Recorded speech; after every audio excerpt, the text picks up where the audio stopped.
Hi GHM, I hope you're doing really well. Mrs Greenaway has asked all the teachers to film themselves so that you can sort of see us, we can interact with you guys, and I thought it'd be a really good idea if every week I did a quiz that you guys can take part in, and on top of Purple Mash, just a little something that you can do if you would like to. So as you know, in our topic lessons, we start each lesson with a rapid recap. So I thought that for this week's video, we could do a rapid recap of everything that you learnt before Easter. And then next week, I can do a rapid recap of stuff that I've set on Purple Mash, a little bit more motivation to get everything done on there, just to see how you're doing, and also be a little bit competitive. Who knows, you can put your scores up on our blog, which would be really good. And I could respond to that as well. That'd be a really good thing for us all to have a go at. So I'm going to start off today's quiz. You need to get a pencil and a bit of paper to write all your answers down. Some of the questions will be multiple choice. Some of them you need to write an explanation or an answer and see if you can get sort of around what I was looking for.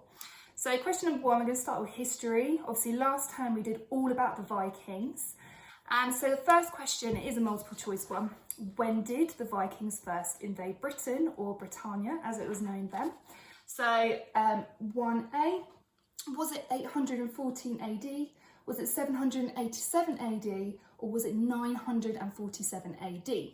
So write down which one of those you think it was.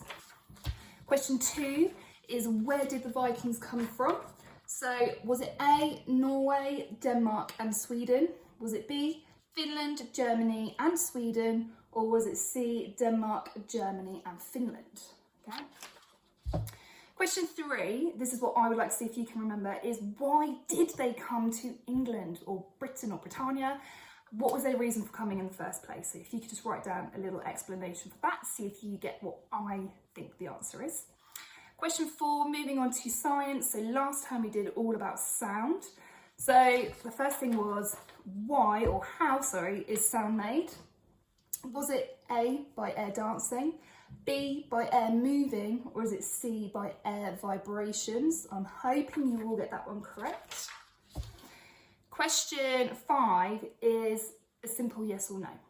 Can sound travel through solids, liquids and gases? Which of them can it travel through the best as well? So see if you can add that into your answer too. Question 6 is all about English. So thinking about our model text, which was all to do with balanced arguments, we discussed about whether a certain character from Narnia should go through the wardrobe. So can you remember which character from Narnia that whole entire model text was written about when we were doing that in school? Now question 7 is something that I always ask you to do to improve your sentences. So I've spoken loads about fronted adverbials, but what is a fronted adverbial? So it's a group of words or a phrase that goes somewhere in a sentence. So for question 7, does a fronted adverbial go at the start of a sentence, in the middle, or does it go at the end of a sentence? I'm really hoping you all know the answer to that one, okay? Question 8 and some of the others after that one are maths questions. And again, I'm really hoping you can get all these ones correct and you can do them off the top of your head. So question 8 is 870 divided by 10, what is the answer?